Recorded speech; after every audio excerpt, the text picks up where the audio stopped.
Hey everybody, and welcome back to the Z-Man Show. So, you may have seen another version that was out there earlier of us trying to do Game of Thrones.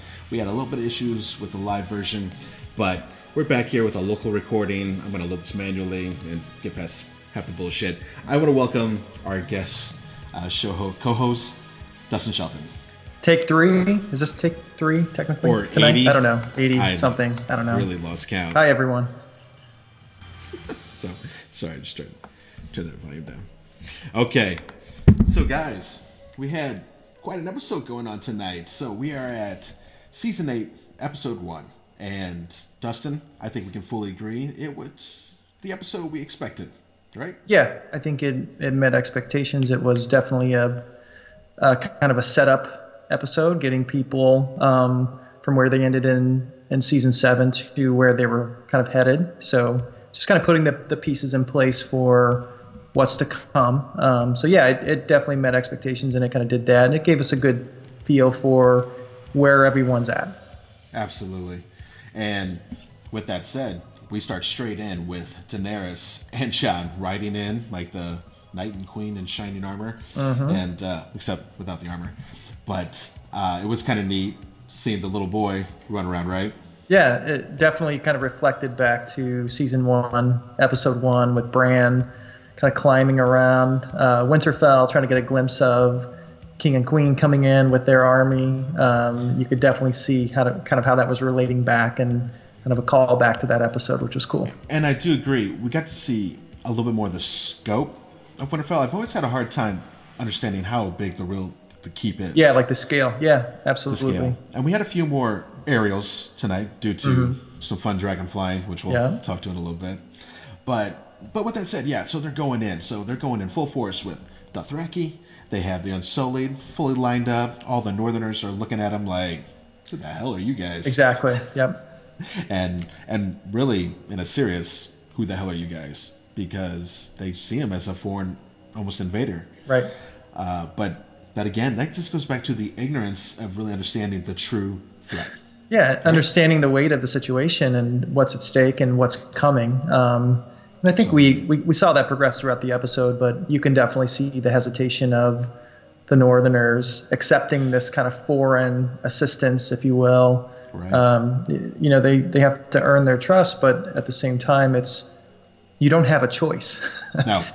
you do this together or you die. Yes. This isn't a damn democracy, all right? Which, funny enough, all our friends, we got Ser Jorah, Davos, even was it Varys? Varys, yeah. Coming Tyrion. In with Tyrion and his balls freezing off, or not his freezing ball off. Jokes, yeah. Always picking on the eunuch, man. Yeah, right. But interesting enough, almost all of our friends are together at Winterfell. Yeah. Which is very interesting because is this like the final showdown? It kind of makes you wonder. Because we were talking about earlier, it's not like we ever learned that the crypts down below had a little secret passage that leads back to the hills or this or that. Which, mind you, they're just rolling planes, right? Yeah. Not a lot of seclusion to be had outside the gates either. So it's... Yeah, right. Well, so we know the big battle's coming. The big battle's coming in Episode 3. We have 3 episodes after that. So it's like, you get a feeling that something else is happening. They have to make it to King's Landing. I think is things that are the going to final move. showdown? I think so. Right. But it's like, yeah, how do you get out of Winterfell with kind of what's coming, and it's going to be really interesting to see how they play that out. It's gonna be some shit because the only thing I can figure is if they get off on the dragons, and only a handful of people could do that. Right. Right. Yeah. So, anyways, if there are still multiple dragons alive. If there are, and I was just thinking about that today. I was like, hey man, it was super cool when you had 3 dragons. You got 2 now, and that's a big deal. You lost a third of your force just like that, and that's super dangerous. But either way, let's get down to it. So we have Bran, as I'm calling him, the executioner of like awfulness and bad news. He pretty much shuts down the conversation as Jon tries to introduce Sansa with Daenerys, right? Which we could totally tell. And there's a little catty response there, and I think that's what Bran picks up on. He's like, "Hey guys, no time for this." Which, by the way, we have the Night King coming. I can fully appreciate that too. But I was just like, Daenerys is. I think she was trying to be genuine overall. Because she loves Jon and she wants to be respectful to the sister. And Sansa's just kind of like, It's just like, whoa, this is gonna get bad, and it kind of does a little bit. Finally, we see they're all together in the northern chamber. Yep. And all the lords are together, and little lady Mormont decides to stand up and pretty much call Jon out for some bullshit, just saying, we elected you king, and off you go, and you bend the knee. And from her position as a noble, I kind of get it, but she knows what the force is coming, right? I think that's the frustrating part. Is Jon says it over and over, like, I left to save us, like, for you. That's why I'm doing it. I went to go battle their asses again. I went and captured one for you. So it's getting frustrating, Very seeing the hesitation and the resistance from the northern folk. But that's that's kind of how they've always been, and very reluctant to accept other stubborn people. But you got to think at this point, you're getting through some of that, and it's kind of frustrating to see that still there. But yeah. Absolutely. And as all this is kind of culminating, coming together, and finally they break into their sessions, we jet back to Westeros, right?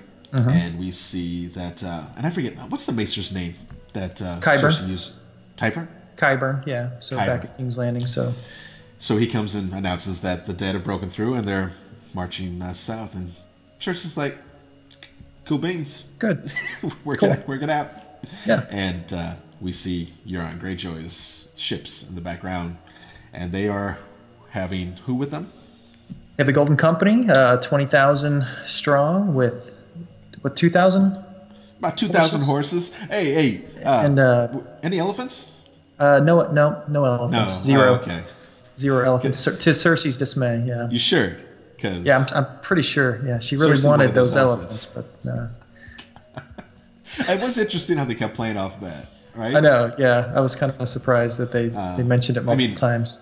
From what I've seen from other movies like Alexander, there was an Indian army that had elephants, and they are very strong, badass creatures. But 300. Right. They can't. They can't make it. They can't run too well on the cliffs. Oh. And the Oliphants in Lord of the Rings, that didn't work out too well for them either. Yeah, so maybe it's good that the elephants didn't make the journey. I don't know. Ain't no elephants. But amongst all this, Euron decides to come to shore and have a little talk with Cersei because he wants to put the game down, man. He's putting the Mac down. Yeah, in a big way. Big way. The dude has a set of balls on him, man. Yeah. Big, scary balls. It's funny that it worked, and we were talking earlier. It's Cersei, as she was leaving, she stops to turn around, and I had this moment of I kind of wish it was Euron is thinking that she's inviting him back, but it's like she goes, kill him, and just has the mountain kill him or something. It's like the show's so good. And the mountain's kind of like. The show's very good about subverting that expectation of what you think is going to happen. That would have been a cool moment, I think, to just totally surprise us and just get rid of him. But he's definitely he's a bigger piece of the puzzle for sure. Yes. And he finally gets his prize. He did. He starts asking how he compared to her fat husband and to the Kingslayer, which Robert and her brother. Yeah, which I think she kind of she didn't like that last jab, but she's attracted to this arrogance about him. I think she likes that, and she's very drawn to it. I mean, I wouldn't call this like she's found her soulmate in a weird way or one another, but I feel like she's like, I can deal with you for a while. Yeah. So we get through all this, and then I'll just have the Mount Clevian too. Right. Which she could absolutely do. We questioned is she really pregnant, like she had said back in season 7 to Tyrion and to Jaime. She was definitely drinking wine in her bedchamber, which again, that's Cersei. Especially for a wouldn't noble put that like past her if she were pregnant, but I think that kind of calls that to question a little more. It does call a bit of question, but it seems the way she holds herself, and she's lying. She's lying to herself really well. Right. Well. Yeah. That's all I'm saying. But those two aren't the only ones getting action. Our man Bron, yep. I was like, God bless you. Getting him some whores. And he's in the other room getting that done, which I thought was kind of funny when the one chick left and she's like, I'm at older guys. Yeah. And he's like, she won't last the winter because of the some kind of disease probably. Yeah, that's right. Yeah, and he goes, he's like, wait, which girl? Yeah, that was good. So that was pretty good. So the big WTF moment there was Bronn has pretty much been hired as an assassin by Cersei to go murder her two brothers. And Bronn's the type of character that you just don't know, what he's going to do. He's definitely a survivor. He's the wild card. He's a wild card. He looks out for himself for sure, and I think it's kind of like he goes to the highest bidder. But you could tell that he does have some loyalty about him somewhere. It's just he does. Especially you haven't seen much. I think when he sees the full-on undead just murdering everybody, I think he's going to be like, I got to help out here probably. I don't want to, but I better do something. Right. And I think he'll kick in. Other than that, though, you're right, though. I feel he's the kind of guy who would be like, you stupid shit. I told you, you could have been smart, but you were stupid. I'm sorry. Boom. Exactly. But anyway, so we'll see where that flies out. Very interesting stuff there. Let's talk about Theon going to save Yara. Yeah, that it kind of surprised me that happened so soon. I was kind of expecting them to draw that out a little bit, but Theon comes in and saves Yara from the boat, and they have a little moment together where, she headbutts him first. I knew that was coming because I was like, she ain't gonna let him off just like that. No, Stephanie's like, what do you mean? And I was like, she's boom, and I was like, yeah, I figured that. But then she extended her arm, and I think that was just the thing. Like, what you did was really that was a dick move. I'm gonna headbutt you in the nose, and we'll move on. Yeah, and she can sense that he wants to be in Winterfell. He wants to help the Starks. Right. She wants to go back to the Iron Islands and to secure it. And she had a good point that if the forces have to retreat, they need somewhere to go to. Where the White Walkers can't get to them. And that's a good point too. As to other fan theories, and even a buddy of ours just mentioned that they could see just a barren world and the undead as rulers. But they're not going to be rulers of the entire world, really, because you still have some other pockets of people. So it's not the end of humanity, but, I mean, Westeros could be a big chunk of Westeros, Right, which is the bulk of the world. Right, that we know. Well, right on. Maybe some more story there. Yeah. We should write that. So, while all this is going down, we get to see some cool Flight of the Dragons, I call it, right? Mm-hmm. And looks like they were kind of on their way. I gotta be honest, I was like, I felt just as concerned John was. She's like, what the hell do I hold on? She's like, whatever you can. And I'm like, whatever you can. Bullshit. I'm like, have you built saddles for these damn things yet? And as he's flying, I was just imagining myself like just gripping on, trying to, and because the air in your body would lift you up. The dragons are twisting and turning. Like how shitty would it have been if you see your King of the North fall off the dragon 1,000 feet and just die? Hey, that's pretty. That was pretty funny. She said, "She goes, well, I will enjoy the moments I have with you, Jon Snow. If I fall off." Yeah, I think this was definitely giving them their moment away to kind of remind, I think, the audience of the connection they have and kind of showing that budding romance, I guess. Now that, and I don't remember both the dragons' names, but that they can both be up there working together. If she lets Jon ride the other dragon, then they can work together. Because you know what I mean? Yeah. The other dragon, unmanned, is kind of unpredictable, right? Right. I mean, while you can't be dodging spears and arrows and trying to do what you need to do and worry about your other dragon and giving him commands, right? Yeah. If you can put a human, which you mentioned to me a little earlier, what was that interesting idea you had about Bran? I was thinking at some point, do we see Bran warg into one of the dragons like he's done with, other animals or other people, even with Hodor?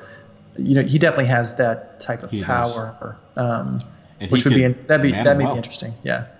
I don't know what Bran knows about tactics, but I mean, destroying the enemy, I'm sure he can work it out. Right. Yeah. So, pretty cool. But then after having a little bit of fun, we kind of get our hearts destroyed a little bit again after we see Sam Tarly. He gets to finally meet the queen, and he's excited, and he wants to serve her, and he starts talking about his family, and I was just like, I know. Uh-oh. Same reaction here. I was holding my face like in my hands, just thinking, no. I mean, we all had it, and I felt just as heartbroken as Sam did, because he's such a good guy. Yeah, I really love his character. He's one of my favorite characters of the show, and even though his dad was a dick. Yeah, there's a difference. He definitely didn't like his father. He didn't get along with his father, but it's still his father, and even that, I don't think that news broke him as much. But when he found out his brother was standing next to him, that definitely got to him. Especially all great-hearted. Well, at least I can go back home. Right. Now that my brother's in charge. My brother's the Lord. Maybe I'll be welcome back home. She's like, well. Just hit. See, the thing is this. Your brother was dumb enough to stand beside your father. Which I can't say against. It was true. I mean, she's doing what in war times, what a lot of people would do. Hold on. Same as I shouldn't Skype there for a second. Oh, no. Dustin's computer just died, so he's gonna load that back up, and I'm gonna keep talking because that's what we do. Yeah, we've had our set of issues tonight, so bear with me one quick second while I just tell him to load back up. But yeah, let's hear. I'll let him see if he can get back online, and maybe he'll call me back up. But yeah, just keeping going with it. After Sam finally gets the big hit dealt to him, and then he goes outside, he runs into Bran, and now Bran is like, hey, by the way, while you're here, it's time to tell Jon what's up, and let him know that he is the true king to the Empire. And I'm like, damn, give Sam just a minute. He just found his family dying, But he is the one who has to tell Jon, and so he heads down to the crypts. And so funny, stumbling around, acting stupid. We hear that noise down there, and Jon's like, what is that? And of course, it's Sam just messing around, falling. But again, he's got to deal Jon now a big blow. And so Sam does reveal to Jon about how Daenerys pretty much torched his dad and brother just like that, and asked if Jon knew about it. Jon didn't know about it, and he could tell he's bothered by this, but he's like, he's saying that he would do the same thing in war times, especially people that didn't obey him. But he let the wildlings live, and there's other examples. But of course, he did kill a lot of those Night Watch people that betrayed him. So of course they did kill him. Either way, you get the point. So he pretty much lays it down right there. Sam does, and says, "I'm not talking about your kingship that you gave up here in the north. I'm talking about all 7 kingdoms." And Jon just kind of stops like, what? So that was quite a scene, pretty powerful, and overall, just pretty cool. Okay, I'm going to Skype Dustin back in. We're having a good time. There he is. Welcome back. Dude, my computer was at 85% when we started, and it's dead. Well, we had a little long night tonight. Yeah, we did. I was just telling our lovely fans about basically after Sam got the big blow to him about his family, he goes out to Bran. Bran's like, "Hey, it's time to do another blow, and we gotta go tell Jon who he is." Oh yeah, we have to tell Jon about his I talked lineage. about going down there, stumbling around, acting goofy, and then basically he tells Jon, "You are the king of the 7 kingdoms," and which you could tell Jon was really hurt to know that his honorable as hell father, Ned Stark, pretty much lied to him, but to keep him alive and safe. Exactly. Which I think Jon quickly picks up on that, right? Yeah, I think I got that too. Sam had said, "Hey, your father promised his sister to keep this secret. Otherwise, Robert would have killed you. Like Robert would have murdered you immediately, and he wouldn't." In fact, didn't he search for other heirs to his kingdom? Yeah, they're all dead. Right. And that's why Gendry got out in time. Yeah. Right? Thanks to a few of the others. Yep. So, a lot going on there. I did want to mention, especially since you're back on right here, let's talk about the pretty cool seeing the Dragonglass. Yes. So Gendry's in there, hard at work. Yeah. And, That axe he gave the Hound, I think, was the first one we saw, and that was pretty sweet. I just curious to see. I mean, it's glass, but I assume it's strong. Yeah, it has to be. Right? I think it has to be fairly strong. Right. I was kind of curious about that too. But when Sam stabbed that White Walker with the dragon glass, it shattered. It shattered. Remember that? Man, I hope that's not like a one-time use. I know. So it makes me wonder. They have all these weapons and that they're crafting and. Maybe it was just smaller blades, smaller dose. Maybe, glass. yeah. I don't know. Valyrian steel is where it's at. Oh yeah. Which we talked about. There's only a few of them out there. We got Arya's dagger. We got Longclaw with Jon. Jaime has a sword. Brienne has a sword. So those two came from Ned's greatsword, which was smelted down and formed into two swords. And then Samwell Tarly has his dad's sword. Her family's sword. So I think that's not a whole lot of stuff. It's not looking good. And Arya's you said Arya's dagger, right? Right. Yeah. That's was used. Not much. Which they did mention again when she was with Gendry in the kind of the blacksmith shop. Right. She showed him the dagger. He's like, "Oh, this is Valyrian steel." Mm-hmm. So I think they're gonna circle back around to all of those because you saw Longclaw, you saw Jon show Arya earlier in the episode. You've seen the dagger now. Samuel mentioned his dad's sword again in this episode. So I think they're bringing that all back around too to remind all the viewers when we see them literally wasting away these undead walkers, whatever, they're gonna go fast, and we'll understand why. Mm-hmm. But God, everybody else, I mean, I could see they were making arrowheads and everything else, but what a tedious process to get through all that. And one set of blacksmiths, it's like you could have a whole army of blacksmiths, still not get it done. Let's talk about the super creepy thing that went down, which was our friends Beric and Tormund. Yes. Right? Beric and Tormund, we see them, which we knew from the trailer that they had survived the attack on the wall at the end of season 7, which was at Eastwatch. So they survived that attack, and I'm still not really sure where they were in this scene. I don't think they were still at Eastwatch, were they? It didn't look like it. Well, and no, maybe it was where the young boy, Umber. Yes, Umber.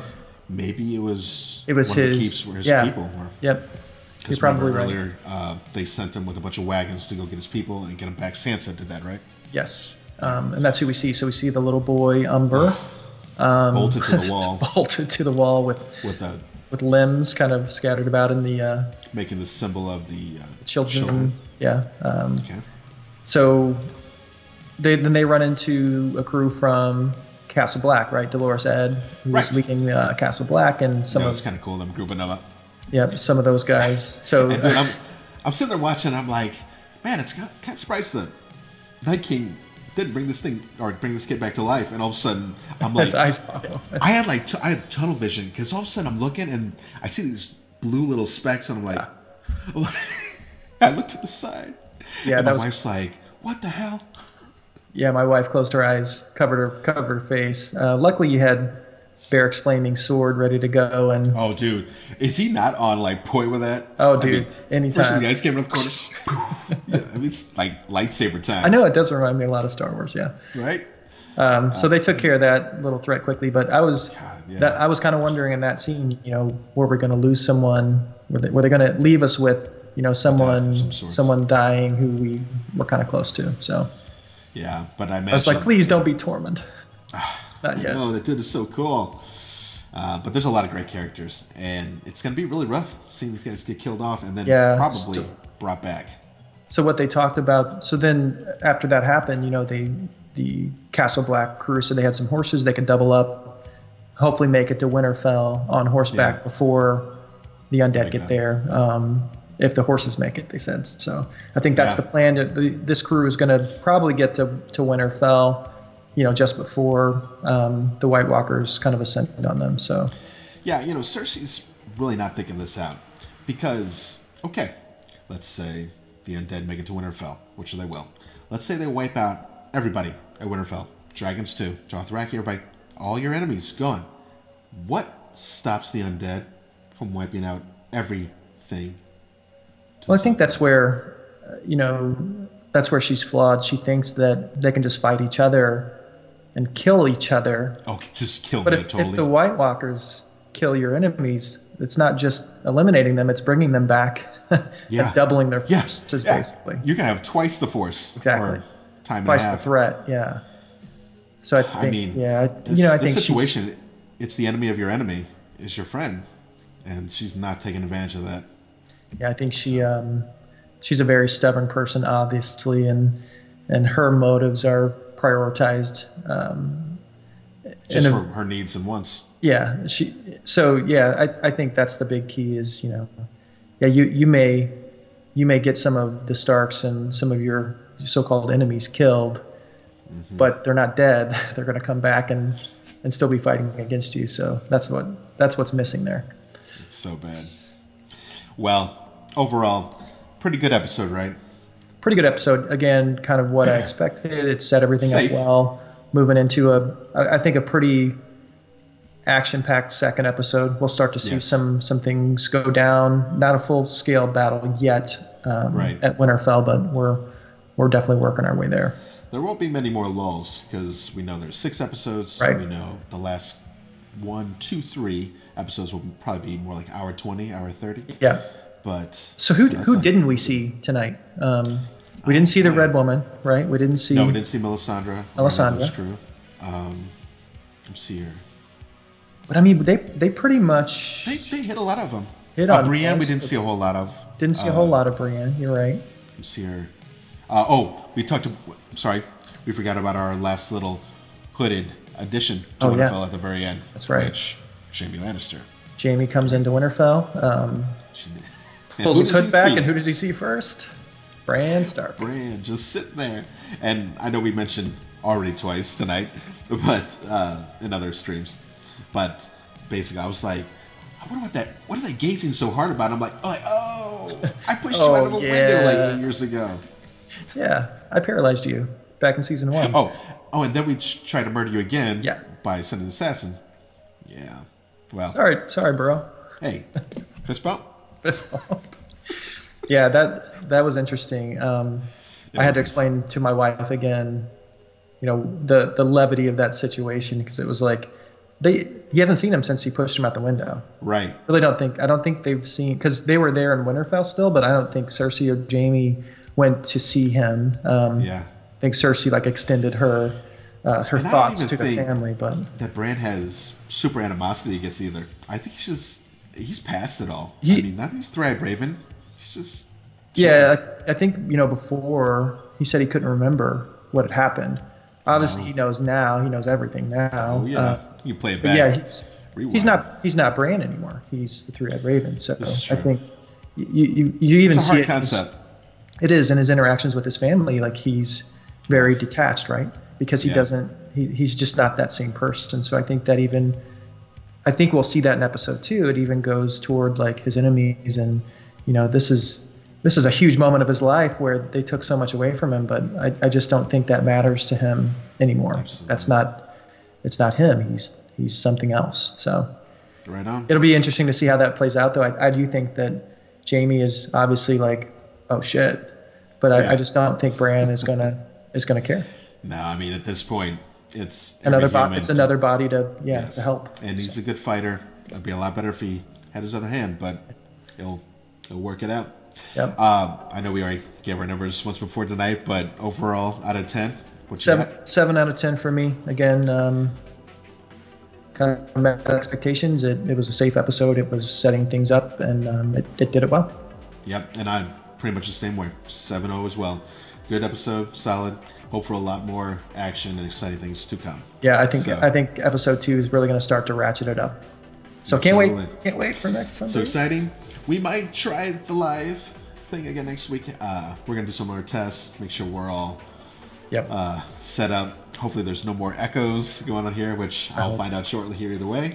But if you're not used to our style, this is a what we do here at Z-Man. We talk zombies, movies, and everything else. We have a zombie series actually on YouTube called Dead Nightmare, so make sure you get out there and check that out if you love to see just indies and shorts, stuff like that. Dustin's actually a pretty cool character. He's in episode 5, and we'll be coming back for more in episode 7. Yeah, can't wait.